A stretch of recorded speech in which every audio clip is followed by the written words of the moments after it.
大家好，姜濤獲得邀請到創辦人高田賢三嘅故居私人晚宴，但呢餐飯嘅含金量你未必想象到。啱啱 cancel 官方 IG 終於曝光咗嗰張巴黎長台相，姜濤就係坐喺裏面。呢度係主理人 Nigo 用嚟招待佢最核心朋友嘅私人領地。大家好，我哋魚眼雷達啱啱起步，好需要大家嘅支持。你哋每一個訂閱都係我哋繼續精質嘅最大動力，多謝。講得白啲，入得呢間房，坐得埋呢張長台嘅，全部都係 Nigo 核心圈子嘅 VIP。姜濤今次真正打入咗品牌嘅核心內圍。你睇下姜濤坐邊，同佢同台食飯嘅陣容真係唔講得笑，個個都係國際級大人物。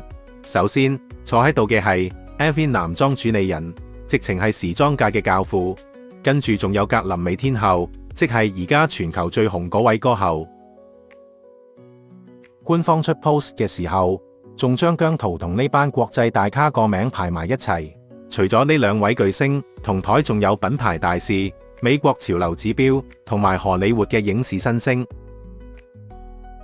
姜濤同呢班國際人馬並肩而坐，喺時裝界呢啲唔係客氣，呢啲叫地位。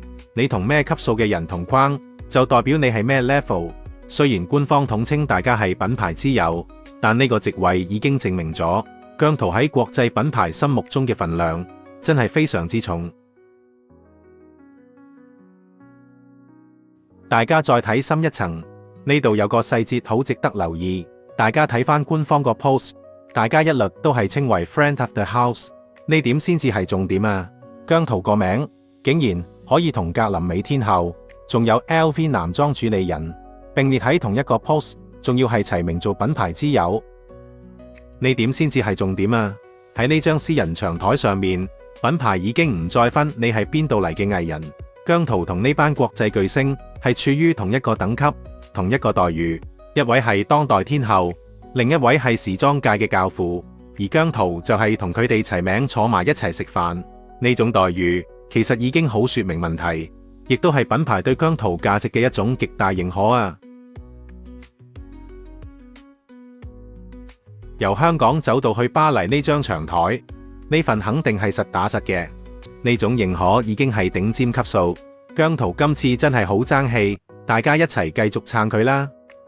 你嘅支持對我好重要，想再支持多啲呢個講真話嘅頻道行落去，歡迎撳下面個 Thanks 掣請我飲杯咖啡，大家互相支持，真係好多謝你，雷達靠你撐，下條片見。